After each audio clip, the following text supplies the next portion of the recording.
ਵਾਹਿਗੁਰੂ ਜੀ ਕਾ ਖਾਲਸਾ, ਵਾਹਿਗੁਰੂ ਜੀ ਕੀ ਫਤਿਹ।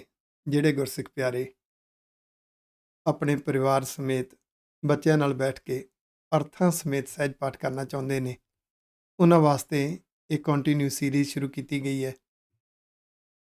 ਅੱਧੇ ਘੰਟੇ ਦੀ ਵੀਡੀਓ ਤੁਸੀਂ ਗੁਰੂ ਦੇ ਪਿਆਰ ਵਿੱਚ ਆ ਕੇ ਫੋਲੋ ਕਰਨੀ ਹੈ। ਨਾਲੇ ਤੇ ਪਾਵਨ ਪਵਿੱਤਰ ਗੁਰਬਾਣੀ ਦਾ ਸਹਿਜ ਪਾਠ ਹੋ ਜਾਏਗਾ, ਨਾਲੇ ਅਰਥ ਸੁਣਦਿਆਂ ਸੁਣਦਿਆਂ ਸਾਡੇ ਅੰਦਰ ਇੰਸਟਾਲ ਹੋਣਗੇ। ਇਸੇ ਸਮੇਂ ਵੀ ਇਸ ਅਰਥਾਂ ਸਮੇਤ ਸਹਿਜ ਪਾਠ ਦੇ ਪਿਛਲੇ ਐਪੀਸੋਡਸ ਦੇਖਣ ਵਾਸਤੇ YouTube ਦੇ ਗੁਰਗਿਆਨ ਟੀਵੀ ਤੇ ਜਾਣਾ। ਇਹ ਲੋਗੋ ਤੁਹਾਨੂੰ ਦਿਖਾਈ ਦੇਗਾ। ਗੁਰਗਿਆਨ ਟੀਵੀ ਦੇ ਅੰਦਰ ਇੱਕ ਪਲੇਲਿਸਟ ਹੈ, SGGS ਸਹਿਜ ਪਾਠ ਵਿਦ ਮੀਨਿੰਗਸ। ਉਸ ਵਿੱਚ ਇਹ ਸਾਰੇ ਐਪੀਸੋਡਸ ਤੁਹਾਨੂੰ ਮਿਲ ਜਾਣਗੇ।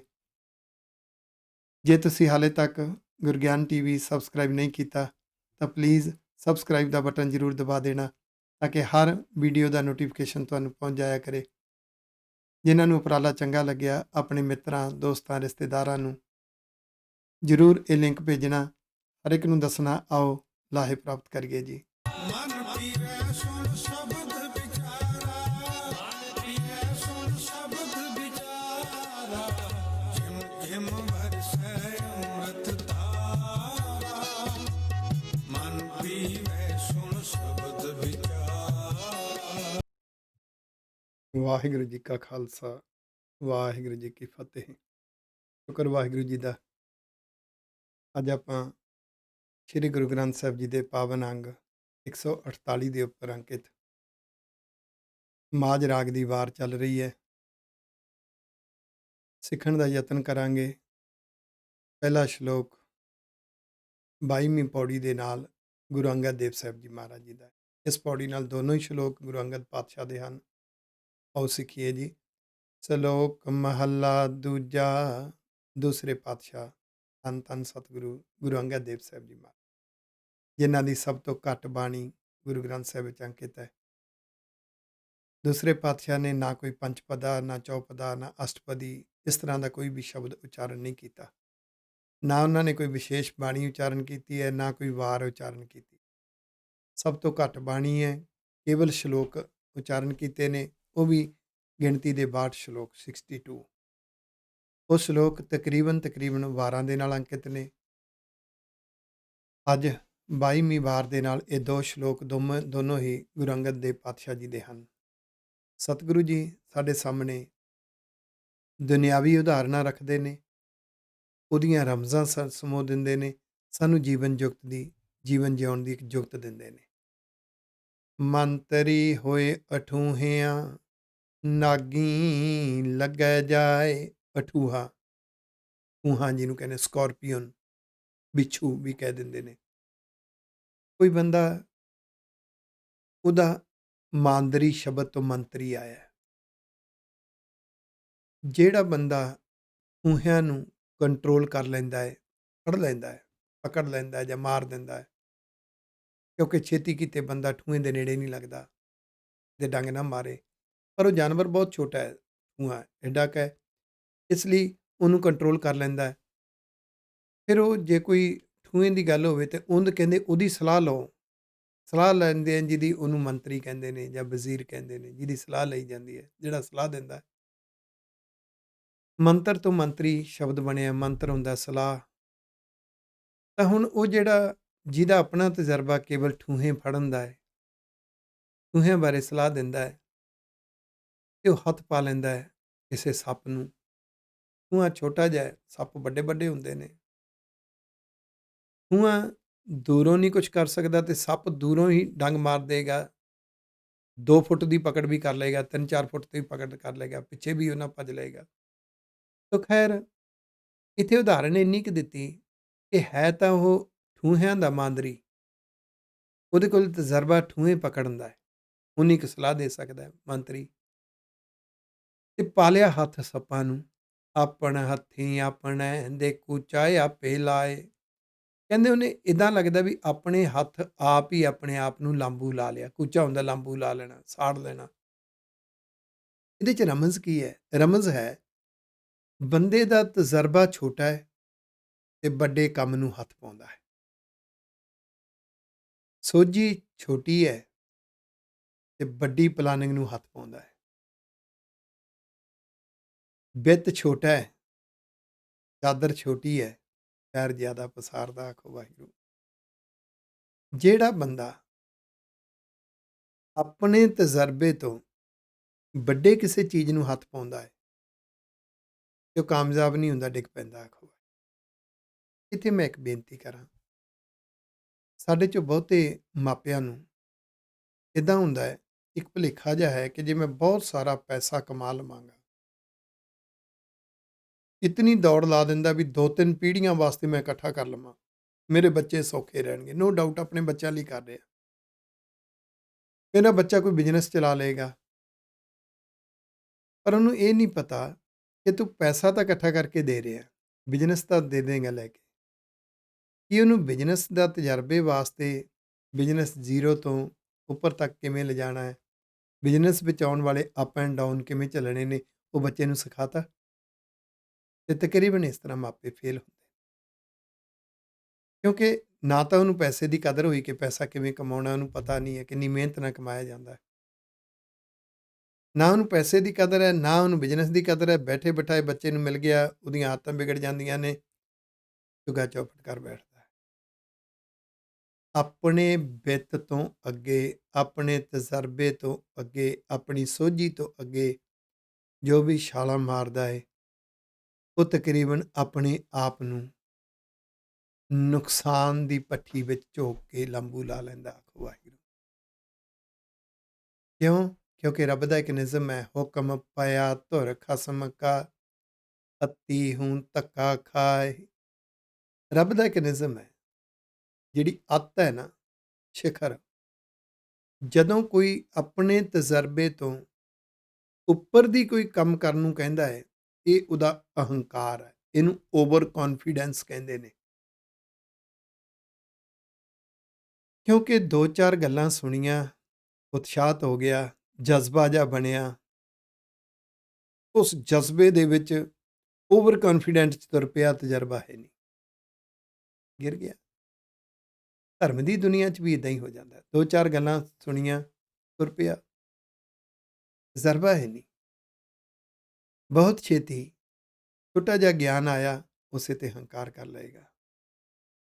ਉਸ ਗਿਆਨ ਦੇ ਨਾਲ ਲੋਕਾਂ ਦੇ ਨਾਲ ਨਿਬੜੇਗਾ,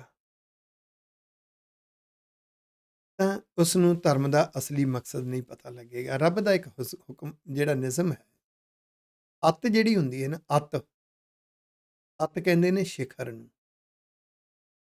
ਆਪਣੇ ਵਿੱਤ ਤੋਂ ਅੱਗੇ ਜੋ ਕੁਝ ਵੀ ਹੁੰਦਾ ਹੈ, ਉਹਦੇ ਲਈ ਸਿੱਖਣ ਦੀ ਭਾਵਨਾ ਹੁੰਦੀ ਹੈ। ਜਿਹੜੇ ਸਿਆਣੇ ਨੇ ਉਹਨਾਂ ਅੰਦਰ ਵੀ ਮੇਰਾ ਤਜਰਬਾ ਇੱਥੋਂ ਤੱਕ ਹੈ, ਇਸ ਤੋਂ ਬਾਅਦ ਮੇਰਾ ਤਜਰਬਾ ਨਹੀਂ, ਮੈਂ ਸਿੱਖਾਂ।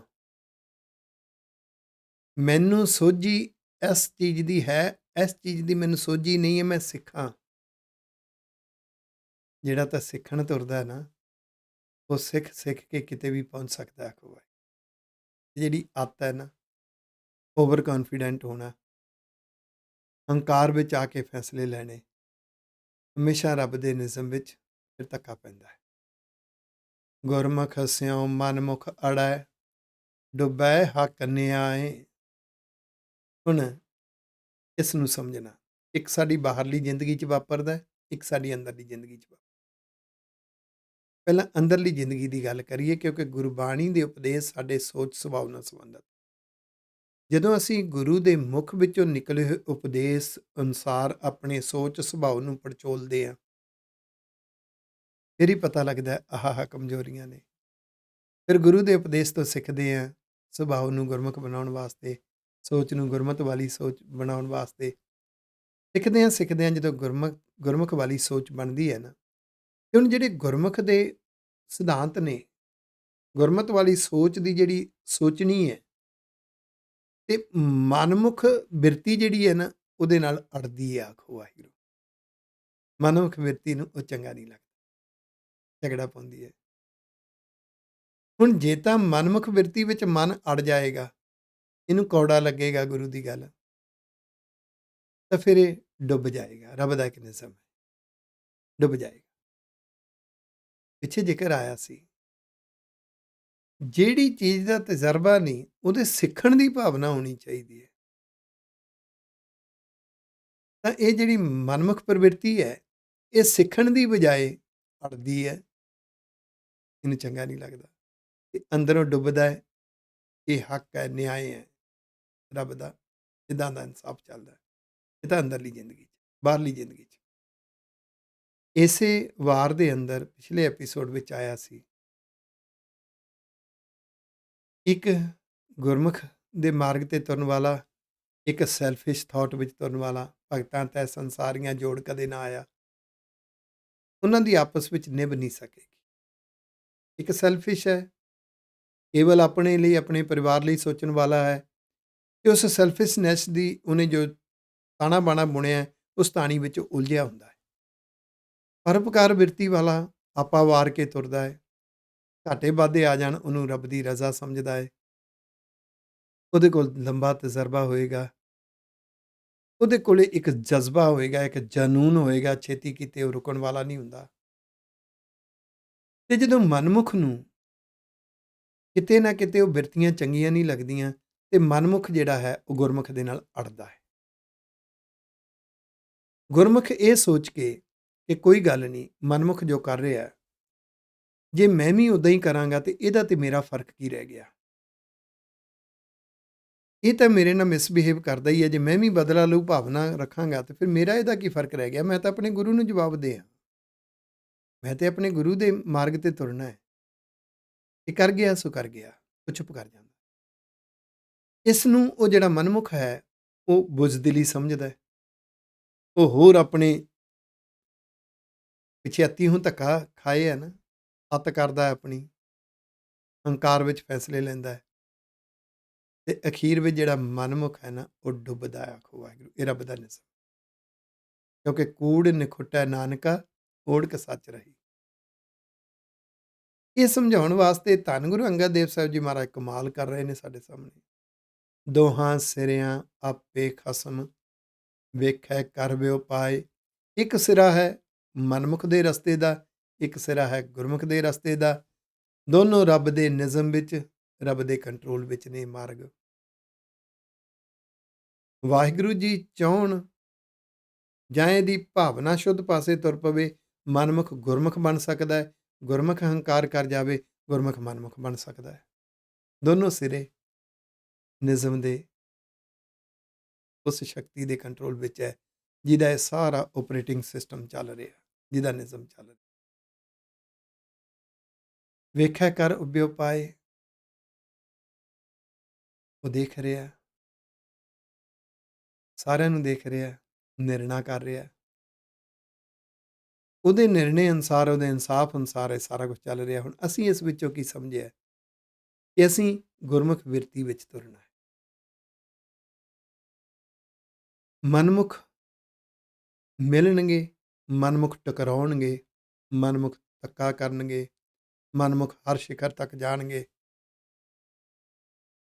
ਅਸੀਂ ਬਹੁਤ ਸਾਰੇ ਥਾਵਾਂ 'ਤੇ ਜ਼ਬਰ ਦਾ ਮੁਕਾਬਲਾ ਸਬਰ ਨਾਲ ਕਰਨਾ ਹੈ, ਤੇ ਬਹੁਤ ਸਾਰੇ ਥਾਵਾਂ 'ਤੇ ਜਬੈ ਬਾਣ ਲੱਗ ਗਿਓ ਤਬੈ ਰੁੱਸ ਜਾਗਿਓ। ਪੁੱਛਣਾ ਗੁਰੂ ਦੇ ਉਪਦੇਸ਼ ਅਨੁਸਾਰ ਹੈ, ਫੈਸਲਾ ਕੀ ਲੈਣਾ ਹੈ। ਨਾਨਕ ਇਹ ਵਹਿ ਜਾਣੀ ਹੈ ਸਭ ਕੁਛ ਤਿਸੈ ਰਜ਼ਾਏ। ਹੈ ਨਾਨਕ ਜੀ, ਇਸ ਤਰੀਕੇ ਨਾਲ ਫਿਰ ਸਮਝਿਆ ਜਾਏਗਾ ਕਿ ਵਾਹਿਗੁਰੂ ਜੀ ਦੀ ਰਜ਼ਾ ਵਿੱਚ, ਉਹਦੇ ਨਿਜ਼ਮ ਵਿੱਚ ਸਭ ਕੁਝ ਚੱਲ ਰਿਹਾ ਹੈ। ਅਸੀਂ ਉਸ ਦੇ ਨਿਜ਼ਮ ਨੂੰ ਫੋਲੋ ਕਰਕੇ ਕਿਵੇਂ ਤੁਰਨਾ ਹੈ, ਉਹ ਹੈ ਗੁਰੂ ਦਾ ਉਪਦੇਸ਼ ਮੰਨ ਕੇ। ਮਹੱਲਾ ਦੂਜਾ, ਦੂਸਰੇ ਪਾਤਸ਼ਾਹ ਦਾ ਅਗਲਾ ਸ਼ਲੋਕ ਹੈ। ਨਾਨਕ ਪਰਖੇ ਆਪ ਕਉ ਤਾਂ ਪਾਰਖ ਜਾਣ। ਤਰੀਕਾ ਦੱਸਦਾ ਨਾ ਇਹ ਨਾਨਕ ਜੀ, ਆਪਣੇ ਸੁਭਾਅ ਨੂੰ ਪਰਖਣਾ, ਆਪਣੀ ਸੋਚ ਨੂੰ ਪਰਖਣਾ, ਤਾਂ ਤੂੰ ਪਾਰਖੂ ਹੈ। ਆਖੋ ਵਾਹਿਗੁਰੂ। ਹਰ ਮਨੁੱਖ ਦੀ ਇੱਕ ਬਿਰਤੀ ਹੈ ਦੂਜੇ ਨੂੰ ਪਰਖਣ ਦੀ। ਪਰਖਣ ਦੀ ਬਿਰਤੀ ਹਿਊਮਨ ਨੇਚਰ ਹੈ, ਪਰ ਕਈ ਵਾਰੀ ਬੰਦਾ ਦੂਜੇ ਨੂੰ ਪਰਖਣਾ ਚਾਹੁੰਦਾ ਹੈ, ਪੁੱਛਦਾ ਸਵਾਲ ਹੈ। ਸਵਾਲ ਕਦੀ ਪਰਖਣ ਵਾਸਤੇ ਨਹੀਂ ਹੁੰਦੇ, ਸਵਾਲ ਸਿੱਖਣ ਵਾਸਤੇ ਹੁੰਦੇ। ਇਹ ਚੁਸਤ ਚਲਾਕੀ ਹੈ। ਮੈਂ ਇੱਕ ਉਦਾਹਰਨ ਦੇਵਾਂ। ਬੰਦਾ ਕੋਈ ਸਵਾਲ ਪੁੱਛਦਾ, ਭਾਈ ਸਾਹਿਬ ਜੀ ਆਹ ਕਿਵੇਂ ਹੁੰਦਾ ਹੈ, ਤੁਹਾਡੇ ਵਿਚਾਰ ਕਿਵੇਂ ਨੇ। ਐਕਚੁਅਲੀ ਉਹਦਾ ਜਵਾਬ ਉਹਦੇ ਅੰਦਰ ਹੁੰਦਾ ਹੈ। ਜੇ ਉਹਦੇ ਅੰਦਰ ਆਲਰੇਡੀ ਜਵਾਬ ਹੈ, ਜਾਂ ਤਾਂ ਉਹ ਪੁੱਛ ਰਿਹਾ ਹੈ ਕਿ ਉਹ ਕਨਫਿਊਜ਼ ਹੈ, ਉਹਨੂੰ ਲੱਗਦਾ ਕਿ ਮੈਂ ਹੋ ਸਕਦਾ ਗਲਤ ਹੋਵਾਂ, ਜਾਂ ਫਿਰ ਉਹ ਦੂਜੇ ਦੇ ਵਿਚਾਰ ਨੂੰ ਜਾਣ ਰਿਹਾ ਹੈ, ਚਲਾਕੀ ਕਰ ਰਿਹਾ ਹੈ। ਹੁਣ ਜੇ ਤਾਂ ਉਹਨੇ ਜਵਾਬ ਉਹਦੇ ਮੁਤਾਬਕ ਦੇ ਦਿੱਤਾ ਤਾਂ ਇਹਨੂੰ ਬਹੁਤ ਚੰਗਾ ਲੱਗੂਗਾ, ਜੇ ਉਹਦੇ ਜਵਾਬ ਦੇ ਉਲਟ ਦੇ ਤਾਂ ਇਹਨੂੰ ਬਹੁਤ ਕੌੜਾ ਲੱਗੂਗਾ। ਇਹ ਮਨਮੁਖ ਸੁਭਾਅ ਹੈ, ਕਿਉਂਕਿ ਹੋ ਸਕਦਾ ਹੈ ਉਹ ਜਵਾਬ ਤੇਰੇ ਆਪਣੇ ਸੁਭਾਅ ਦੇ ਉਲਟ ਹੋਵੇ, ਪਰ ਤੇਰੇ ਨਾਲੋਂ ਉਹ ਅਗਲੀ ਸੋਚ ਦਾ ਹੋਵੇ, ਤੇਰੇ ਨਾਲੋਂ ਅੱਗੇ ਹੋਵੇ। ਪਰ ਮਨੁੱਖ ਦੇ ਅੰਦਰ ਅਹੰ ਭਾਵ ਹੈ, ਮੈਂ ਦੀ ਪਕੜ ਹੈ ਕਿ ਮੇਰਾ ਸੁਭਾਅ ਪਰਫੈਕਟ ਹੈ, ਮੇਰੀ ਸੋਚ ਪਰਫੈਕਟ ਹੈ। ਤਾਂ ਜੇ ਇਸ ਤਰੀਕੇ ਨਾਲ ਸਵਾਲ ਕਰ ਰਿਹਾ ਨਾ, ਤਾਂ ਉਹ ਚੁਸਤ ਚਲਾਕੀ ਕਰ ਰਿਹਾ ਹੈ, ਪਾਰਖੂ ਨਹੀਂ ਹੈ। ਸਤਿਗੁਰੂ ਕਹਿੰਦੇ ਪਾਰਖੂ ਉਹ ਹੁੰਦਾ ਹੈ ਜਿਹੜਾ ਆਪਣੇ ਆਪ ਨੂੰ ਪਰਖਿਆ ਖਵਾਏ, ਆਪਣੇ ਸੁਭਾਅ ਨੂੰ, ਆਪਣੀ ਸੋਚ ਨੂੰ ਫਿਰ ਪਰਖ ਕੇ ਰੋਗ ਦਾਰੂ ਦੋਵੇਂ ਬੁਝੈ ਤਾਂ ਵੈਦ ਸੁਜਾਨ। ਫਿਰ ਉਹ ਰੋਗ ਵੀ ਸਮਝ ਲਵੇ ਤੇ ਉਹਦੀ ਦਵਾਈ ਵੀ ਬੁੱਝ ਲਵੇ, ਤਾਂ ਉਹ ਵੈਦ ਹੈ। ਤੇ ਸਾਨੂੰ ਤੇ ਬੜਾ ਸੌਖਾ ਤਰੀਕਾ ਦੱਸ ਦਿੱਤਾ, ਮੇਰਾ ਵੈਦ ਗੁਰੂ ਗੋਬਿੰਦਾ। ਗੁਰੂ ਸਾਹਿਬ ਸੱਚੇ ਪਾਤਸ਼ਾਹ ਵਾਹਿਗੁਰੂ ਜੀ ਪੂਰਨ ਵੈਦ ਨੇ, ਸਾਡੇ ਫੈਮਿਲੀ ਡਾਕਟਰ ਨੇ, ਐਕਸਪਰਟ ਨੇ। ਅਸੀਂ ਗੁਰੂ ਤੋਂ ਬੁੱਝਣਾ ਹੈ, ਗੁਰੂ ਦੇ ਉਪਦੇਸ਼ ਰਾਹੀਂ ਸੋਚ ਸੁਭਾਅ ਦੀ ਪੜਚੋਲ ਕਰਨੀ ਹੈ। ਇਹ ਜਿੰਨੀਆਂ ਸੁਭਾਅ ਵਿੱਚ ਸੋਚ ਵਿੱਚ ਕਮਜ਼ੋਰੀਆਂ ਨੇ, ਇਹ ਰੋਗ ਨੇ। ਤੇ ਗਿਆਨ ਰੂਪੀ ਨਾਮ ਉਪਦੇਸ਼ ਜਿਹੜਾ ਹੈ ਨਾ, ਉਹ ਨਾਮ ਔਖਦਾਇਕ ਵਾਹਿਗੁਰੂ ਦਵਾਈ ਹੈ। ਫਿਰ ਇੱਕ ਸਮਝ ਪਵੇਗੀ ਜਿਉਣਾ ਕਿਵੇਂ ਹੈ। ਵਾਟ ਨਾ ਕਰਈ ਮਾਮਲਾ ਜਾਣਾ ਮਹਿਮਾਨ, ਮਹਿਮਾਨ ਮਹਿਮਾਨ ਮੁਸਾਫਿਰ। ਜਿਹੜਾ ਮੁਸਾਫਿਰ ਹੁੰਦਾ ਨਾ, ਟਰੈਵਲਿੰਗ ਕਰ ਰਿਹਾ ਹੁੰਦਾ, ਸਿਆਣਾ ਮੁਸਾਫਿਰ, ਸਿਆਣਾ ਪੈਸੰਜਰ ਜਾਂ ਟਰੈਵਲਰ ਕਦੀ ਵੀ ਰਸਤੇ ਵਿੱਚ ਛੋਟੀ ਛੋਟੀ ਗੱਲ ਤੇ ਝਗੜਾ ਨਹੀਂ ਪਾਉਂਦਾ। ਆਖੋ ਵਾਟ ਨਾ ਕਰੀ ਮਾਮਲਾ, ਵਾਟ ਰਸਤੇ 'ਚ ਮਾਮਲਾ ਝਗੜਾ ਨਹੀਂ ਪਾਉਂਦਾ। ਆਪਾਂ ਟ੍ਰੇਨ ਵਿੱਚ ਜਾਂਦੇ ਹਾਂ, ਜਹਾਜ਼ ਵਿੱਚ ਜਾਂਦੇ ਹਾਂ, ਤਾਂ ਇੱਕ ਤਾਂ ਸਿਆਣੇ ਪੈਸੰਜਰ ਨੇ, ਇੱਕ ਵਿਚਾਰੇ ਅਣਹੋਏ ਪੈਸੰਜਰ ਨੇ, ਜਿਨ੍ਹਾਂ ਨੂੰ ਨਾ ਸਮਝੀ ਹੈ। ਕਦੀ ਕਦੀ ਟਰੈਵਲਿੰਗ ਕਰਦੇ ਨੇ, ਛੋਟੀ ਛੋਟੀ ਗੱਲ ਦਾ ਝਗੜਾ ਬਣਾ ਲੈਣਗੇ। ਸਿਆਣਾ ਪੈਸੰਜਰ ਝਗੜਾ ਨਹੀਂ ਬਣਾਉਂਦਾ, ਕੋਈ ਗੱਲ ਨਹੀਂ, ਥੋੜ੍ਹੇ ਚਿਰ ਦਾ ਸਫ਼ਰ ਹੈ। ਇਸੇ ਤਰ੍ਹਾਂ ਇਹ ਜ਼ਿੰਦਗੀ ਬੜੀ ਥੋੜ੍ਹੀ ਚਿਰੀ ਹੈ, ਬਹੁਤ ਕੀਮਤੀ ਹੈ। ਛੋਟੇ ਛੋਟੇ ਝਗੜਿਆਂ 'ਚ, ਛੋਟੇ ਛੋਟੇ ਮਸਲਿਆਂ ਵਿੱਚ ਆਪਣੇ ਆਪ ਨੂੰ ਉਲਝਾਉਣ ਵਾਲਾ ਕਦੀ ਵੀ ਪਰਉਪਕਾਰ ਦੇ ਮਿਸ਼ਨ ਤੇ ਨਹੀਂ ਤੁਰ ਸਕੇਗਾ। ਤੁਸੀਂ ਦੇਖੋਗੇ ਜਿਹੜੇ ਪਰਉਪਕਾਰੀ ਹੁੰਦੇ ਨੇ, ਉਹਨਾਂ ਦੇ ਅੰਦਰ ਹਰ ਵੇਲੇ ਪਰਉਪਕਾਰ ਦੀ ਸੋਚ ਚੱਲਦੀ ਹੈ, ਪਲੈਨਿੰਗ ਬਣਾਉਂਦੇ ਨੇ, ਉਹ ਪ੍ਰੋਜੈਕਟ ਫਾਈਲ ਬਣਾਉਣਗੇ, ਆਪਣੇ ਪਰਉਪਕਾਰ ਤੇ ਤੁਰੇ ਰਹਿਣਗੇ। ਇੱਕੋ ਲਗਨ ਹੁੰਦੀ ਹੈ ਉਹਨਾਂ ਦੇ ਅੰਦਰ, ਜਜ਼ਬਾ ਹੁੰਦਾ ਹੈ, ਜਨੂਨ ਹੁੰਦਾ ਹੈ। ਨਿੱਕੀਆਂ ਨਿੱਕੀਆਂ ਗੱਲਾਂ ਹੁੰਦੀਆਂ ਜੀ, ਉਹਨਾਂ ਨੇ ਤੁਹਾਡੇ ਬਾਰੇ ਆਹ ਕਿਹਾ ਜੀ, ਉਹ ਤੁਹਾਡੇ ਰਾਹ ਵਿੱਚ ਇੱਦਾਂ ਰੁਕਾਵਟ ਖੜੀ ਕਰਦੇ ਨੇ ਜੀ, ਇੱਦਾਂ ਹੈ ਜੀ। ਉਹ ਕਹਿੰਦਾ ਭਰਾਵਾ ਮੇਰੇ ਕੋਲੇ ਇਤਨਾ ਸੋਚਣ ਦਾ ਸਮਾਂ ਨਹੀਂ। ਗੁਰੂ ਦੀਆਂ ਦਿੱਤੀਆਂ ਜ਼ਿੰਮੇਵਾਰੀਆਂ ਬੜੀਆਂ ਕੀਮਤੀ ਨੇ। ਇੱਧਰ ਉਲਝ ਕੇ ਅਸਲੀ ਮਿਸ਼ਨ ਤੋਂ ਟੁੱਟ ਜਾਵਾਂਗੇ। ਆਖੋ ਅਸਲੀ ਮਿਸ਼ਨ ਤੋਂ ਉਲਝ ਜਾਵਾਂਗੇ। ਉਹ ਨਹੀਂ, ਵਾਟ ਨਾ ਕਰੀ ਮਾਮਲਾ ਜਾਣਾ ਮਹਿਮਾਨ, ਮੂਲ ਜਾਣ ਗੱਲਾਂ ਕਰੇ ਹਾਣ ਲਾਏ ਹਾਣ।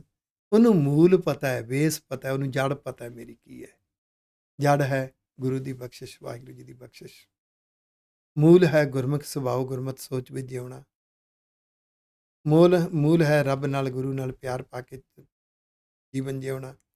ਇੱਦਾਂ ਕਹਿ ਲਓ, ਗੁਰਮਤਿ, ਗੁਰਬਾਣੀ ਤੇ ਗੁਰਸਿੱਖੀ, ਤਿੰਨ ਚੀਜ਼ਾਂ ਸਾਡੀ ਮੂਲ ਹੈ। ਇਹਦੇ ਲਈ ਮੂਲ ਜਾਣ ਗੱਲਾਂ ਕਰੇ। ਇਸ ਦਾਇਰੇ ਵਿੱਚ ਡਿਸਕਸ਼ਨ ਕਰਨ ਦੇ ਨਾਲ ਚਾਉ ਵੱਧਦਾ ਹੈ, ਇਸ ਪਾਸੇ ਤੁਰਨ ਦਾ ਪਿਆਰ ਬਣਦਾ ਹੈ। ਉਹਦੇ ਲਈ ਹਾਣ ਲਾਏ ਹਾਣ। ਆਮ ਤੌਰ 'ਤੇ ਦੁਨੀਆ ਦੇ ਵਿੱਚ ਹਮੇਸ਼ਾ ਬੰਦਾ ਹਾਣ ਨੂੰ ਹਾਣ ਪਿਆਰਾ, ਆਪਣੀ ਹਮ ਉਮਰ ਨੂੰ ਦੇਖਦੇ ਨੇ। ਆਪਣੀ ਉਮਰ ਦੇ ਨਾਲ ਉਹਨਾਂ ਦੀ ਬੜੀ ਸੋਹਣੀ ਨਿਭਦੀ ਹੈ, ਕਿਉਂਕਿ ਵਿਚਾਰਧਾਰਾ ਮਿਲ ਜਾਂਦੀ ਹੈ। ਇੱਥੇ ਹਾਣ ਲਾਏ ਹਾਣ ਦੇ ਅਰਥ ਹੈ ਜਿਹੜੇ ਖੁਦ ਪਰਉਪਕਾਰੀ ਨੇ। ਜਦੋਂ ਪਰਉਪਕਾਰ ਉਹਨਾਂ ਨਾਲ, ਪਰਉਪਕਾਰੀ ਮਨੁੱਖ ਦੂਸਰੇ ਪਰਉਪਕਾਰੀਆਂ ਨਾਲ ਬੈਠ ਕੇ ਵਿਚਾਰ ਕਰੇਗਾ ਨਾ, ਕਿਵੇਂ ਕਰੀਏ, ਬਹੁਤ ਕੁਝ ਮਿਲਦਾ ਆਖੋ ਵਾਹਿਗੁਰੂ।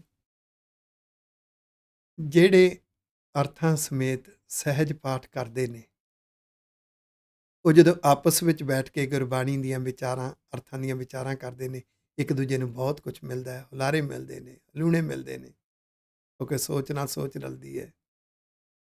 ਇਹਨੂੰ ਆਮ ਤੌਰ 'ਤੇ ਦੁਨੀਆ 'ਤੇ ਕਹਿੰਦੇ ਨੇ ਆਈਡੀਆ ਐਕਸਚੇਂਜ ਹੁੰਦੇ ਨੇ। ਉਹਦਾ ਆਈਡੀਆ ਉਹਨੂੰ ਚੰਗਾ ਲੱਗਦਾ, ਉਹਦਾ ਆਈਡੀਆ ਉਹਨੂੰ ਚੰਗਾ ਲੱਗਦਾ ਹੈ। ਡਿਸਕਸ਼ਨ ਹਮੇਸ਼ਾ ਹੋਣੀ ਇਸ ਭਾਵਨਾ ਨਾਲ ਚਾਹੀਦੀ ਹੈ ਕਿ ਆਈਡੀਆਜ਼ ਐਕਸਚੇਂਜ ਕਰਨੇ ਨੇ। ਜਿਹੜੀ ਗੈਦਰਿੰਗ ਹੈ ਨਾ, ਅਸੀਂ ਕਹਿੰਦੇ ਫੈਮਿਲੀ ਗੈਦਰਿੰਗ ਕਿਵੇਂ ਹੋਣੀ ਚਾਹੀਦੀ ਸੀ। ਅਸੀਂ ਕੀ ਕਰਦੇ ਹਾਂ, ਫੈਮਿਲੀ ਗੈਦਰਿੰਗ ਰੱਖ ਲਈ, ਪਰਿਵਾਰ ਸੱਦ ਲਏ, ਬੱਚੇ ਜਾਂ ਬੇਸਮੈਂਟ ਚੜ੍ਹ ਗਏ ਜਾਂ ਉੱਪਰ ਚਲੇ ਗਏ, ਬੱਚੇ ਗੇਮਾਂ ਖੇਲਣ ਲੱਗ ਗਏ। ਹੋ ਸਕਦਾ ਉਹਨਾਂ 'ਚੋਂ ਇੱਕ ਬੱਚੇ ਦੇ ਮਾਪਿਆਂ ਨੇ ਕੰਟਰੋਲ ਕਰਕੇ ਰੱਖਿਆ ਹੋਵੇ, ਤੂੰ ਗੇਮਾਂ ਨਹੀਂ ਖੇਲਣੀਆਂ, ਉਹਨਾਂ ਕੋਲੇ ਗਿਆ, ਅੱਜ ਉਹਨਾਂ 'ਚ ਉਲਝ ਕੇ ਗੇਮਾਂ ਖੇਲਣ ਲੱਗ ਗਿਆ। ਮਾਪੇ ਸੋਚਦੇ ਆਪਾਂ ਹੁਣ ਕੀ ਕਹੀਏ, ਇੱਥੇ ਚੰਗੇ ਨਹੀਂ ਲੱਗਦੇ ਬੱਚਿਆਂ ਨੂੰ, ਪਤਾ ਹੈ ਉਹਨਾਂ ਨੂੰ ਵੀ ਅੱਜ ਛਿੜਕ ਗਿਆ ਹੈ। ਉਧਰੋਂ ਬੱਚਿਆਂ ਨੂੰ ਕੋਈ ਸਰੋਕਾਰ ਨਹੀਂ, ਮਾਪੇ ਕੀ ਕਰਦੇ ਨੇ, ਤੇ ਮਾਪਿਆਂ ਨੂੰ ਕੋਈ ਸਰੋਕਾਰ ਨਹੀਂ, ਬੱਚੇ ਕੀ ਕਰ ਰਹੇ ਨੇ, ਤੇ ਮਾਪੇ ਕੀ ਕਰ ਰਹੇ ਨੇ, ਉਹਦੀ ਕਰ ਲਈ, ਉਹਦੀ ਕਰ ਲਈ। ਸਾਰਿਆਂ ਨੂੰ ਛੱਜ 'ਚ ਪਾ ਪਾ ਕੇ ਛੱਡਦੇ ਨੇ। ਇਹ ਕੋਈ ਗੈਦਰਿੰਗ ਨਹੀਂ ਹੈ, ਸਿੱਖ ਸਮਾਜ, ਸਿੱਖ ਸੁਸਾਇਟੀ ਨਹੀਂ ਹੈ। ਚਾਹੀਦਾ ਕੀ ਸੀ, ਬੱਚਿਆਂ ਸਮੇਤ ਬੈਠਦੇ, ਪਹਿਲਾਂ ਇਕੱਠੇ ਪਾਠ ਕਰ ਲੈਂਦੇ, ਫਿਰ ਇੱਕ ਦੂਜੇ ਨਾਲ ਵਿਚਾਰਾਂ ਕਰਦੇ ਵੀ ਤੂੰ ਆਪਣੇ ਬੱਚਿਆਂ ਨੂੰ ਕਿਵੇਂ ਕੰਟਰੋਲ ਕਰਦਾ, ਵੀ ਤੇਰੇ ਬੱਚਿਆਂ 'ਚ ਕੀ ਕੀ ਖਾਸੀਅਤ ਹੈ, ਉਹ ਦੱਸਦੇ ਮੇਰੇ ਪੁੱਤ 'ਚ ਆਹ ਖਾਸੀਅਤ ਹੈ, ਮੇਰੇ ਨਾਲ ਬੈਠ ਕੇ ਪਾਠ ਕਰਦਾ ਹੈ, ਜਾਂ ਇਹ ਜੋਬ 'ਤੇ ਪੰਕਚੁਅਲ ਹੈ, ਜਿੱਦਾਂ ਦੀਆਂ ਵੀ ਉਹਦੀਆਂ ਚੰਗੀਆਂ ਚੰਗੀਆਂ ਗੱਲਾਂ ਕਰਦੇ, ਉਹ ਆਪਣੇ ਬੱਚਿਆਂ ਦੀਆਂ ਦੱਸਦੇ, ਮੈਂ ਆਪਣੇ ਬੱਚਿਆਂ ਨੂੰ ਇੱਦਾਂ ਪ੍ਰੇਰਦਾ, ਤੁਸੀਂ ਇੱਦਾਂ। ਆਈਡੀਆ ਐਕਸਚੇਂਜ ਹੋ ਜਾਂਦੇ ਤਾਂ ਇੱਕ ਗੈਦਰਿੰਗ ਸੀ। ਨਹੀਂ ਤੇ ਐਵੇਂ ਅਸੀਂ ਘੱਟਾ ਢੋਂਦੇ ਪਏ ਆ, ਆਖੋ ਵਾਹਿਗੁਰੂ। ਜਿਹੜੀ ਸੰਗਤ ਸੀ ਨਾ, ਸੰਗਤ ਦੇ ਵਿੱਚ ਕਥਾ ਕੀਰਤਨ ਦੇ ਵਿੱਚ ਉਹ ਗੁਰੂ ਦੇ ਉਪਦੇਸ਼ ਸਿੱਖੇ ਨੇ, ਤੇ ਲੰਗਰ ਛਕਦਿਆਂ ਬਾਹਰ ਆ ਕੇ ਇੱਕ ਦੂਜੇ ਨਾਲ ਪੋਜ਼ਿਟਿਵ ਡਿਸਕਸ਼ਨ ਕਰਨੀ ਸੀ, ਕੰਸਟਰਕਟਿਵ ਡਿਸਕਸ਼ਨ ਕਰਨੀ ਸੀ, ਤਾਂ ਕਿ ਆਈਡੀਆ ਐਕਸਚੇਂਜ ਹੋ ਸਕਣ। ਉਹ ਇੱਥੇ ਸਿਖਾ ਰਹੇ ਨੇ, ਮੂਲ ਜਾਣ ਗੱਲਾਂ ਕਰੇ, ਆਣ ਲਾਏ ਹਾਣ। ਆਪਣੇ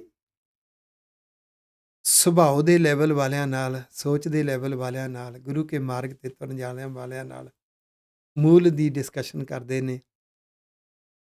ਲੱਭ ਨਾ ਚੱਲਈ ਸੱਚ ਰਹਿ ਸੋ ਵਿਸਟ ਪ੍ਰਵਾਨ।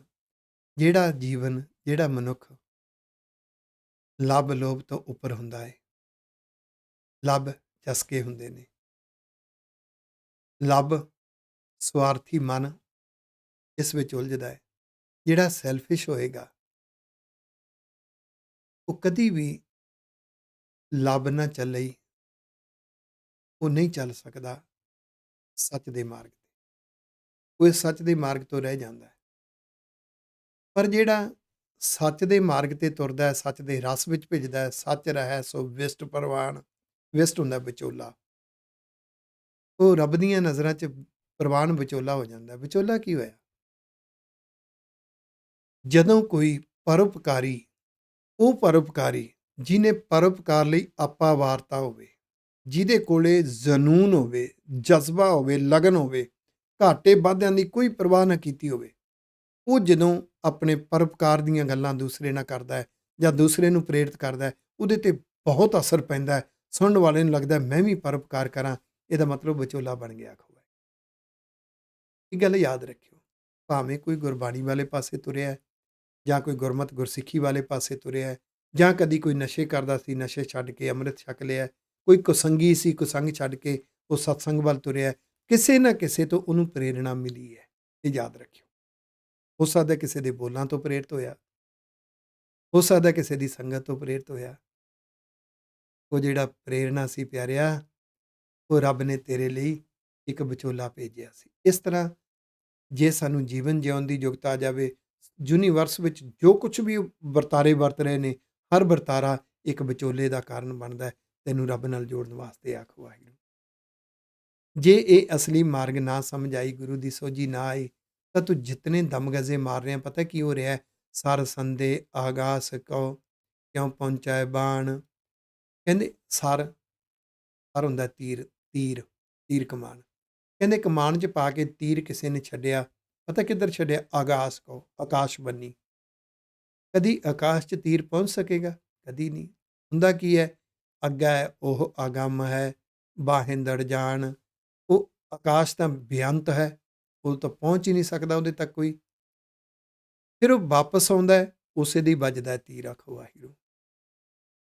ਇਸ ਤਰ੍ਹਾਂ ਜਿਹੜੇ ਦਮਗਜਿਆਂ ਦੀ ਦੁਨੀਆ ਵਿੱਚ ਜਿਉਂਦੇ ਨੇ, ਉਲਝਣ ਤਾਣੀ ਵਿੱਚ ਜਿਉਂਦੇ ਨੇ, ਉਹਨਾਂ ਦੀ ਜ਼ਿੰਦਗੀ ਦੇ ਸਾਰੇ ਚਲਾਏ ਹੋਏ ਤੀਰ ਉਹਨਾਂ ਆਪਣੇ ਦੇ ਲਈ ਉਲਝਣ ਤਾਣੀ ਬੁਣ ਦਿੰਦੇ ਨੇ। ਆਖੋ ਵਾਹਿਗੁਰੂ। ਕਿਉਂਕਿ ਗੁਰੂ ਤੋਂ ਸਿੱਖਣਾ ਸੀ ਸੁਭਾਅ ਸੋਚ ਨੂੰ ਸੰਵਾਰਨਾ, ਜਿਉਣਾ। ਇਹ ਤਾਂ ਹੋਏਗਾ ਅਰਥਾਂ ਨੂੰ ਸਮਝਾਂਗੇ, ਰਮਜ਼ਾਂ ਨੂੰ ਸਮਝਾਂਗੇ। ਸ਼ੁਕਰ ਵਾਹਿਗੁਰੂ ਜੀ ਦਾ, ਇਹ ਗੁਰੂ ਕਾ ਖਜ਼ਾਨਾ ਲੈ ਕੇ ਤੁਹਾਡੇ ਘਰ ਵਿੱਚ ਪਹੁੰਚਦਾ ਹਾਂ ਇਸ ਵੀਡੀਓ ਰਾਹੀਂ। ਬਹੁਤ ਪਿਆਰੇ ਮਿਲਦੇ ਨੇ, ਕਮੈਂਟ ਦਿੰਦੇ ਨੇ। ਤੁਹਾਡੇ ਕਮੈਂਟ ਮੇਰੇ ਲਈ ਅਸੀਸਾਂ ਨੇ। ਤੁਹਾਡੇ ਬੱਚੇ ਤੁਹਾਡੇ ਨਾਲ ਬੈਠਦੇ ਨੇ, ਬਸ ਇਹੀ ਅਸੀਸਾਂ ਨੇ। ਤੁਹਾਡੇ ਬੱਚੇ ਆਗਿਆਕਾਰੀ ਬਣ ਜਾਣ, ਹੋਰ ਕੀ ਚਾਹੀਦਾ ਹੈ।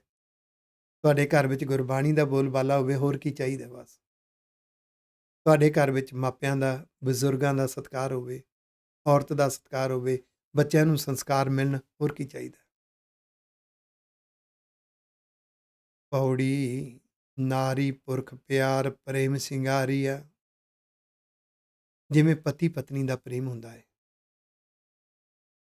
ਉਹ ਪਤੀ ਦੇ ਪਿਆਰ ਵਿੱਚ ਆਪਣੇ ਆਪ ਨੂੰ ਸ਼ਿੰਗਾਰਦੀ ਹੈ। ਇਸੇ ਤਰ੍ਹਾਂ ਇਹ ਮੱਤ ਗੁਰੂ ਦੇ ਸ਼ਬਦ ਰਾਹੀਂ ਵਾਹਿਗੁਰੂ ਜੀ ਦੀ ਬਖਸ਼ਿਸ਼ ਲੈਣ ਵਾਸਤੇ ਆਪਣੇ ਆਪ ਨੂੰ ਸੰਵਾਰੇ। ਜਿਹੜੀ ਮੱਤ ਸੋਚ ਤੇ ਸੁਭਾਅ ਨੂੰ ਸੰਵਾਰਦੀ ਹੈ, ਗੁਰੂ ਤੋਂ ਸਿੱਖਦੇ ਹੈ, ਸੋਚ ਸੁਭਾਅ ਨੂੰ ਦੇਖਦੀ ਹੈ, ਮੱਤ ਸ਼ਿੰਗਾਰਦੀ ਹੈ, ਗੁਰਮਤ ਦੀ ਧਾਰਨੀ ਬਣ ਜਾਂਦੀ ਹੈ। ਕਰਨ ਭਗਤ ਦਿਨ ਰਾਤ ਨਾ ਰਹਿਣੀ ਵਾਰੀ ਆ। ਉਹ ਦਿਨ ਰਾਤ ਵਾਹਿਗੁਰੂ ਸੱਚੇ ਪਾਤਸ਼ਾਹ ਤੋਂ ਕੁਰਬਾਨ ਹੋ ਕੇ, ਗੁਰੂ ਦੇ ਉਪਦੇਸ਼ਾਂ ਤੋਂ ਕੁਰਬਾਨ ਹੋ ਕੇ ਜੀਵਨ ਜਿਉਂਦੇ ਨੇ। ਉਹਨਾਂ ਦਾ ਜੀਵਨ ਜਿਉਣਾ ਭਗਤੀ ਬਣ ਜਾਂਦਾ ਹੈ। ਨਾ ਰਹਿਣ ਵਾਰੀਆ, ਉਹ ਕਿਸੇ ਦੇ ਰੋਕੇ ਹੋਏ ਨਹੀਂ ਰੁਕਦੇ।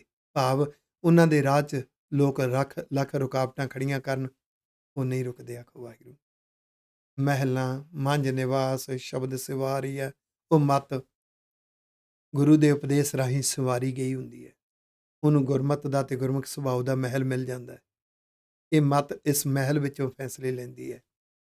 ਰੱਬ ਦੀ ਬਖਸ਼ਿਸ਼, ਰੱਬ ਦਾ ਪਿਆਰ, ਗੁਰੂ ਦੀ ਕਿਰਪਾ, ਗੁਰੂ ਦਾ ਪਿਆਰ, ਇਹ ਅੰਦਰ ਜੋ ਉਹ ਰਹਿਮਤਾਂ ਨੇ, ਉਹ ਮਹਿਲ ਹੈ। ਇਸ ਮਹਿਲ ਵਿੱਚੋਂ ਮੱਤ ਫੈਸਲੇ ਲੈਂਦੀ ਹੈ। ਸੱਚ ਕਹਿਣ ਅਰਦਾਸ ਸੇ ਵਿਚਾਰੀਆ। ਫਿਰ ਉਹ ਮੱਤ ਜੋ ਅਰਦਾਸ ਕਰਦੀ ਹੈ ਨਾ ਰੱਬ ਅੱਗੇ, ਸੱਚ ਮੰਗਦੀ ਹੈ। ਆਖੋ ਵਾਹਿਗੁਰੂ। ਦੁਨਿਆਵੀ ਮੰਗਾਂ ਨਹੀਂ ਮੰਗਦੀ, ਉਹ ਤਾਂ ਲਗਨ ਮੰਗਦੀ, ਜਜ਼ਬਾ ਮੰਗਦੀ। ਮਨਮੁਖ ਕਹਿੰਦਾ ਮੈਨੂੰ ਬਹੁਤ ਸਾਰਾ ਪੈਸਾ ਦੇ ਦੇ, ਮੈਂ ਪਰਉਪਕਾਰ ਕਰਾਂਗਾ। ਉਹਨੂੰ ਪਤਾ ਨਹੀਂ ਜਿੰਨਾ ਪੈਸਾ ਆਏਗਾ ਹੋਰ ਉਲਝੇਗਾ, ਜਿੱਥੇ ਮਰਜ਼ੀ ਭੱਜ ਲਈ। ਮੰਗਣਾ ਨਹੀਂ ਆਇਆ। ਮੰਗਣਾ ਚਾਹੀਦਾ ਸੀ, ਵਾਹਿਗੁਰੂ ਸੱਚੇ ਪਾਤਸ਼ਾਹ ਐਸਾ ਜਜ਼ਬਾ ਦੇ ਦਿਓ, ਗਰੀਬੀ 'ਚ ਵੀ ਤੇਰੇ ਪਰਉਪਕਾਰ ਦੇ ਲਈ ਤੁਰਦਾ ਰਵਾਂ। ਮਨਮੁਖ ਮੰਗੇਗਾ, ਰੁਕਾਵਟਾਂ ਦੂਰ ਹੋ ਜਾਣ, ਮੈਂ ਪਰਉਪਕਾਰ ਕਰ ਲਵਾਂ। ਮੰਗਣਾ ਨਹੀਂ ਆਇਆ, ਕਿਉਂਕਿ ਉਹਨੂੰ ਅਸਲੀ ਨਿਜ਼ਮ ਦਾ ਪਤਾ ਹੀ ਨਹੀਂ। ਦੁੱਖ ਸੁੱਖ ਦੋਇਦਾਰ ਕੱਪੜੇ ਪਹਿਰਾਂ ਜਾਏ ਮਨੁੱਖ। ਇਹ ਤਾਂ ਜ਼ਿੰਦਗੀ ਦਾ ਅਸਲੀ ਖੇਲ ਹੈ। ਇਹਨੇ ਗੁਰੂ ਤੋਂ ਜ਼ਿੰਦਗੀ ਦੀ ਅਸਲੀ ਰਮਜ ਨਹੀਂ ਸਿੱਖੀ। ਗੁਰਮੁਖ ਮੰਗੇਗਾ, ਵਾਹਿਗੁਰੂ ਜੀ ਇੰਨੀ ਮਜ਼ਬੂਤੀ ਦੇ ਦੇ, ਜਿੰਨੀਆਂ ਮਰਜ਼ੀ ਰੁਕਾਵਟਾਂ ਹੋਣ, ਤੇਰੇ ਪਰਉਪਕਾਰ ਦੇ ਮਾਰਗ ਤੇ ਤੁਰਦਾ ਹੀ ਰਵਾਂ। ਆਖੋ ਵਾਹਿਗੁਰੂ। ਸੱਚ ਮੰਗਦੀ ਹੈ ਐਸੀ ਮੱਤ। ਸੋਹਨ ਖਸਮੈ ਪਾਸ ਹੁਕਮ ਸੁਧਾਰੀ ਆ। ਗੁਰੂ ਦੇ ਉਪਦੇਸ਼ ਨੇ ਉਹ ਮਨ ਸੁਧਾਰ ਦਿੱਤੀ, ਸਿੱਧੇ ਪਾਸੇ ਲਾ ਦਿੱਤੀ। ਉਹ ਖਸਮ ਦੇ ਪਾਸ ਸੌਂਦੀ ਹੈ, ਖਸਮ ਦੀ ਬਖਸ਼ਿਸ਼ ਲੈ ਲੈਂਦੀ ਹੈ ਐਸੀ ਮੱਤ। ਸਖੀ ਕਹਿਣ ਅਰਦਾਸ ਮਨੋ ਪਿਆਰੀ ਆ। ਇੱਕ ਦੂਸਰੇ ਨੂੰ ਮਿਲਦੇ ਨੇ, ਇੱਕ ਦੂਸਰੇ ਤੋਂ ਹੁਲਾਰੇ ਲੈਂਦੇ ਨੇ, ਜਜ਼ਬੇ ਲੈਂਦੇ ਨੇ। ਉਹ ਮੱਤ ਆਪਣੇ ਕੰਤ ਨੂੰ ਪਹਿਚਾਣਦੀ ਹੈ, ਆਪਣੇ ਕੰਤ ਦੇ ਪਿਆਰ ਵਿੱਚ ਭਿੱਜੀ ਹੁੰਦੀ ਹੈ। ਪਰ ਜਿਹੜੇ ਇਸ ਪਿਆਰ ਤੋਂ ਵਾਂਝੇ ਨੇ, ਬਿਨ ਨਾਵੈ ਧ੍ਰਿਗਵਾਸ ਹਿਟ ਸੋ ਜੀਵਿਆ। ਗਿਆਨ ਰੂਪੀ ਨਾਮ ਤੇ ਧਿਆਨ ਰੂਪੀ ਨਾਮ ਤੋਂ ਸਖਣੇ ਲਾਨਤ ਹੈ ਉਹਨਾਂ ਦਾ ਜੀਵਨਾ, ਫਿਟਕਾਰ ਹੈ ਉਸ ਜੀਵਨ ਤੇ। ਸ਼ਬਦ ਸਵਾਰੀਆ ਸ ਅੰਮ੍ਰਿਤ ਪੀਵਿਆ। ਜਿਹੜਾ ਸੁਭਾਅ ਗੁਰੂ ਦੇ ਉਪਦੇਸ਼ ਨੇ, ਸ਼ਬਦ ਦੇ ਅਰਥ ਉਪਦੇਸ਼ ਹੈ, ਗੁਰੂ ਦੇ ਉਪਦੇਸ਼ ਨੇ ਸਵਾਰ ਦਿੱਤਾ, ਉਹ ਸੁਭਾਅ ਗੁਰਮੁਖ ਬਣ ਗਿਆ। ਜਿਹੜੀ ਸੋਚ ਗੁਰੂ ਨੇ ਉਪਦੇਸ਼ ਨੇ ਸਵਾਰ ਦਿੱਤੀ, ਉਹ ਗੁਰਮਤ ਵਾਲੀ ਸੋਚ ਬਣ ਗਈ। ਉਹਨੂੰ ਜਿਹੜਾ ਰਸ ਆਇਆ, ਉਹ ਰੱਬੀ ਰਸ ਹੈ, ਗਿਆਨ ਰੂਪੀ ਨਾਮ ਤੇ ਧਿਆਨ ਰੂਪੀ ਨਾਮ ਦਾ। ਉਹ ਅੰਮ੍ਰਿਤ ਰਸ ਹੈ, ਉਹ ਮੱਤ ਪੀਂਦੀ ਹੈ। ਇਸ ਰਸ ਵਿੱਚੋਂ ਹੀ ਇਹ ਰਸ ਐਸਾ ਮੋਤੀ ਹੈ, ਲੰਬੀ ਉਡਾਰੀ ਜ਼ਿੰਦਗੀ ਦੀ ਸ਼ੁਰੂ ਹੁੰਦੀ ਹੈ। ਆਖੋ ਵਾਹਿਗੁਰੂ। ਸ਼ਲੋਕ ਮਹੱਲਾ ਪਹਿਲਾ, ਪਹਿਲੇ ਪਾਤਸ਼ਾਹ ਦਾ ਸ਼ਲੋਕ, ਅਗਲੀ 23ਵੀਂ ਪੌੜੀ ਦੇ ਨਾਲ। ਮਾਰੂ ਮੀਂਹ ਨਾ ਤ੍ਰਿਪਤਿਆ, ਅੱਗੀ ਲਹੈ ਨਾ ਭੁੱਖ। ਜਿਹੜੇ ਮਨਮੁਖ ਦੇ ਰਸਤੇ ਤੇ ਤੁਰਦੇ ਨੇ ਨਾ, ਸਤਿਗੁਰੂ ਜੀ ਸਿੱਖਿਆ ਦਿੰਦੇ ਨੇ, ਜਿਹੜਾ ਮਾਰੂਥਲ ਇਲਾਕਾ ਹੁੰਦਾ ਨਾ, ਟਿੱਬੇ ਹੀ ਟਿੱਬੇ, ਰਾਜਸਥਾਨ ਦੇ ਟਿੱਬੇ, ਅਰਬ ਕੰਟਰੀਜ਼ ਦੇ ਟਿੱਬੇ, ਉੱਥੇ ਕੋਈ ਬਾਰਿਸ਼ ਪੈਂਦੀ ਹੈ, ਕਣੀਆਂ ਦੇ ਨਾਲ ਕੋਈ ਬਹੁਤਾ ਫ਼ਰਕ ਨਹੀਂ ਪੈਂਦਾ। ਉਹਨਾਂ ਟਿੱਬਿਆਂ ਨੂੰ ਬਹੁਤਾ ਫ਼ਰਕ ਨਹੀਂ ਪੈਂਦਾ। ਅੱਗ ਜਿਹੜੀ ਹੈ ਨਾ, ਇਹ ਦੂਸਰੇ ਨੂੰ ਸਾੜਦੀ ਹੈ, ਅੱਗ ਦੇ ਅੰਦਰ ਸਾੜਨ ਦੀ ਭੁੱਖ ਹੈ। ਇਹ ਸਾੜੀ ਤੁਰੀ ਜਾਏਗੀ, ਇਹਦੀ ਭੁੱਖ ਨਹੀਂ ਮਿਟਦੀ। ਇਸੇ ਤਰ੍ਹਾਂ ਮਨ ਹੈ, ਮਨਮੁਖਤਾਈ ਵਾਲੇ ਪਾਸੇ ਜਾਂਦਾ ਹੈ ਤੇ ਗੁਰ ਉਪਦੇਸ਼ ਦੀ ਬਾਰਿਸ਼ ਨਹੀਂ ਇਹਦੇ ਤੇ ਹੁੰਦੀ, ਇਹਨੂੰ ਕੌੜੀ ਲੱਗਦੀ ਹੈ। ਫਿਰ ਮਨ ਜਿਹੜਾ ਹੈ, ਵਿਕਾਰਾਂ ਦੀ ਅੱਗ ਇਹਦੇ ਗੁਣਾਂ ਨੂੰ, ਇਹਦੇ ਸੁਭਾਅ ਨੂੰ ਸਾੜਦੀ ਹੈ ਤੇ ਉਹ ਵਿਕਾਰਾਂ ਦੀ ਅੱਗ ਜਿਹੜੀ ਹੈ ਨਾ, ਉਹਦੀ ਕਦੀ ਭੁੱਖ ਨਹੀਂ ਲੱਗੇਗੀ, ਉਹ ਸਾੜੀ ਤੁਰੀ ਜਾਏਗੀ ਜਿੰਨਾ ਚਿਰ ਇਹ ਮਨਮੁਖਤਾਈ ਦੇ ਰਸਤੇ ਤੇ ਤੁਰੇਗਾ। ਰਾਜਾ ਰਾਜ ਨ ਤ੍ਰਿਪਤਿਆ, ਸਾਇਰ ਭਰੇ ਕਿ ਸੁਖ। ਰਾਜਾ ਰਾਜ ਕਰਦਾ ਹੈ, ਇੱਥੇ ਰਾਜਾ ਦੇ ਅਰਥ ਹੈ ਪਦਵੀ ਵਾਲਾ। ਜਿਹੜਾ ਪਦਵੀ ਦਾ ਲੋਭੀ ਹੈ ਨਾ, ਸੈਲਫਿਸ਼ ਹੈ, ਉਹ ਪਦਵੀ ਨੂੰ ਜਿੰਨਾ ਚਿਰ ਮਰਜ਼ੀ ਪ੍ਰਾਪਤ ਕਰ ਲਵੇ, ਰੱਜੇਗਾ ਨਹੀਂ। ਜਦੋਂ ਪਦਵੀ ਜਾਏਗੀ ਨਾ, ਫਿਰ ਚੁਸਤ ਚਲਾਕੀਆਂ ਕਰੇਗਾ। ਪਹਿਲਾਂ ਪਦਵੀਆਂ ਲੈਣ ਲਈ ਚੁਸਤ ਚਲਾਕੀਆਂ ਕਰਦਾ ਹੈ, ਫਿਰ ਪਦਵੀ ਜਾਏ ਨਾ, ਇਹਦੇ ਲਈ ਚੁਸਤ ਚਲਾਕੀਆਂ ਕਰਦਾ ਹੈ ਤੇ ਆਪਣੀ ਜ਼ਿੰਦਗੀ ਦੇ ਵਿੱਚ ਪਾਪਾਂ ਦੀ ਕਮਾਈ ਖੱਟ ਲੈਂਦਾ ਹੈ। ਸਾਇਰ ਭਰੇ ਕਿ ਸੁਖ। ਜਿਹੜਾ ਸਮੁੰਦਰ ਹੈ, ਇਹਨੂੰ ਕਦੀ ਸੋਕਾ ਆਉਂਦਾ ਹੈ? ਜਿਹਦੇ ਅੰਦਰ ਵਾਹਿਗੁਰੂ ਜੀ ਦੀ ਬਖਸ਼ਿਸ਼ ਹੋਵੇ, ਉਹ ਕਦੀ ਸੁੱਕਦੀ ਨਹੀਂ। ਨਾਨਕ ਸੱਚੇ ਨਾਮ ਕੀ ਏਤੀ ਪੁੱਛਾਂ ਪੁੱਛ। ਸੱਚੇ ਨਾਮ ਦੀ ਜਿਹੜੀ ਭੁੱਖ ਹੈ ਨਾ, ਕੀ ਪੁੱਛਾਂ, ਕੀ ਦੱਸਾਂ, ਕਿੰਨੀ ਕੁ ਹੈ, ਇਹ ਪੁੱਛਣ ਦੱਸਣ ਵਿੱਚ ਨਹੀਂ ਹੈ। ਜਿਤਨੀ ਜਿਤਨੀ ਜਿਤਨੇ ਮਾਣ ਲਈ, ਉਤਨੀ ਉਤਨੀ ਪਤਾ ਲੱਗੀ। ਮਹੱਲਾ ਦੂਜਾ, ਦੂਸਰੇ ਪਾਤਸ਼ਾਹ ਦਾ ਸ਼ਬਦ। ਨਿਫਲੰ ਤਸ ਜਨਮਸ ਜਾਵਤ ਬ੍ਰਹਮ ਨ ਬਿੰਦਤੇ। ਜਿੰਨਾ ਚਿਰ, ਜਾਵਤ ਜਿੰਨਾ ਚਿਰ, ਬ੍ਰਹਮ ਨ ਬਿੰਦਤੇ, ਵਾਹਿਗੁਰੂ ਜੀ ਨੂੰ ਉਹਦੀ ਮਿੱਠੀ ਮਿੱਠੀ ਯਾਦ ਦੇ ਰਸ ਵਿੱਚ, ਉਹਦੀ ਭੈ ਭਾਵਨੀ ਵਿੱਚ, ਰੱਬ ਦੇ ਗੁਣਾਂ ਵਿੱਚ, ਰੱਬ ਦੇ ਸ਼ੁਕਰਾਨੇ ਵਿੱਚ ਜਿਉਣ ਦੀ ਜੁਗਤ ਨਹੀਂ ਆਈ। ਗੁਰੂ ਦੇ ਉਪਦੇਸ਼ ਮੰਨ ਕੇ ਗੁਰਮੁਖ ਸੁਭਾਅ ਤੇ ਗੁਰਮਤਿ ਸੋਚ ਵਾਲਾ ਜੀਵਨ ਜਿਉਣਾ ਨਹੀਂ ਆਇਆ। ਨਿਫਲੰ ਤਸ ਜਨਮਸ, ਇਹ ਜਨਮ ਉਹਨਾਂ ਚਿਰ ਨਿਫਲ ਹੀ ਜਾ ਰਿਹਾ ਹੈ। ਸਾਗਰੰ ਸੰਸਾਰਸ ਗੁਰ ਪ੍ਰਸਾਦੀ ਤਰਹਿ ਕੇ, ਇਹ ਸੰਸਾਰ ਸਮੁੰਦਰ, ਉਹਦੀਆਂ ਲਹਿਰਾਂ ਦੇ ਵਿੱਚ ਸੈਲਫਿਸ਼ਨੈਸ ਦੀਆਂ ਥਾਟਸ ਜਿਹੜੀਆਂ ਨੇ, ਇਹ ਲਹਿਰਾਂ ਨੇ। ਲੋਭ ਲਾਲਚ ਦੀਆਂ ਜਿੰਨੀਆਂ ਅੰਦਰ ਤਰੰਗਾਂ, ਵਿਚਾਰ, ਸੋਚਾਂ ਨੇ, ਇਹ ਸਾਰੀਆਂ ਲਹਿਰਾਂ ਨੇ। ਕੁਸੰਗ ਵਿੱਚ ਬੈਠੋ, ਕੁਸੰਗੀ ਪ੍ਰਭਾਵ, ਨਿੰਦਾ ਦਾ ਰਸ, ਨਫ਼ਰਤ ਦਾ ਰਸ, ਇਹ ਸਾਰੀਆਂ ਲਹਿਰਾਂ ਨੇ। ਇਹਦੇ 'ਚ ਡੁੱਬਦਾ ਹੈ। ਗੁਰੂ ਦੇ ਉਪਦੇਸ਼ ਮੰਨਣ ਤੋਂ ਬਿਨਾਂ, ਗੁਰ ਸਰੂਪ ਨਾਲ ਪਿਆਰ ਕਰਨ ਤੋਂ ਬਿਨਾਂ, ਗੁਰ ਸਰੂਪ ਨਾਲ ਸਾਂਝ ਪਾਉਣ ਤੋਂ ਬਿਨਾਂ ਇਹ ਮੈਨੇਜ ਨਹੀਂ ਕਰਨਾ ਆਏਗਾ, ਕਰ ਨਹੀਂ ਸਕਦਾ। ਗੁਰ ਪ੍ਰਸਾਦੀ ਤਰ੍ਹਾਂ ਹੈ ਕਿ ਜਿਹੜੇ ਤਰਦੇ ਨੇ, ਗੁਰੂ ਦਾ ਹੁਕਮ ਮੰਨ ਕੇ ਮੈਨੇਜ ਕਰਦੇ ਨੇ। ਕਰਨ ਕਾਰਨ ਸਮਰੱਥ ਹੈ, ਕਹੋ ਨਾਨਕ ਵਿਚਾਰ। ਨਾਨਕ ਜੀ ਆਖਦੇ ਨੇ ਕਿ ਅਸਲੀ ਵਿਚਾਰ ਕੀ ਹੈ, ਕਿ ਵਾਹਿਗੁਰੂ ਸੱਚੇ ਪਾਤਸ਼ਾਹ ਨੇ ਇਹ ਸ੍ਰਿਸ਼ਟੀ ਪੈਦਾ ਕੀਤੀ। ਇਹ ਜਿਹੜਾ ਕਾਰਨ ਹੈ, ਜਿੰਨਾ ਕੁਛ ਪੈਦਾ ਕੀਤਾ ਹੈ, ਇਹਦੀਆਂ ਵਿਧੀਆਂ, ਇਹਦੇ ਨਿਯਮ ਵਾਹਿਗੁਰੂ ਜੀ ਦੇ ਕੋਲ ਨੇ। ਉਸ ਨਿਯਮ ਦੇ ਵਿੱਚ ਬੜੀ ਸਮਰੱਥਾ ਹੈ। ਉਪਦੇਸ਼ ਨੂੰ ਮੰਨਾਂਗੇ, ਨਿਯਮ ਨੂੰ ਫੋਲੋ ਹੋ ਗਿਆ, ਉਸ ਫੋਲੋ ਕਰਾਂਗੇ ਤੇ ਸਭ ਕੁਝ ਮਿਲ ਗਿਆ। ਉਪਦੇਸ਼ ਨਹੀਂ ਮੰਨਾਂਗੇ ਦਾ ਮਤਲਬ ਫੋਲੋ ਤੋਂ, ਉਸ ਰੱਬ ਦੇ ਨਿਯਮ ਤੋਂ, ਕਾਨੂੰਨ ਤੋਂ ਉਲਟ ਜਾ ਰਹੇ ਹਾਂ, ਜ਼ਿੰਦਗੀ ਵਿਅਰਥ ਜਾਏਗੀ। ਕਾਰਨ ਕਰਤੇ ਵਸ ਹੈ, ਜਿਨ ਕਲ ਰੱਖੀ ਧਾਰ। ਅੰਦਰ ਮਨਮੁਖਤਾਈ ਹੈ ਤੇ ਰੱਬ ਦੇ ਕੋਲ ਕਾਰਨ ਉਹਦੇ ਹੱਥ ਵਿੱਚ ਨੇ, ਵਿਧੀਆਂ ਉਹਦੇ ਹੱਥ ਵਿੱਚ ਨੇ। ਉਸ ਨਿਯਮ ਨੇ ਇਹਨੂੰ ਮਨਮੁਖਤਾਈ ਵਿੱਚ ਉਲਝਾ ਲੈਣਾ, ਉਲਝਦੇ ਹੀ ਜਾਣਾ। ਜੀਵਨ ਦੀ ਖੇਡ ਹੀ ਐਸੀ ਹੈ।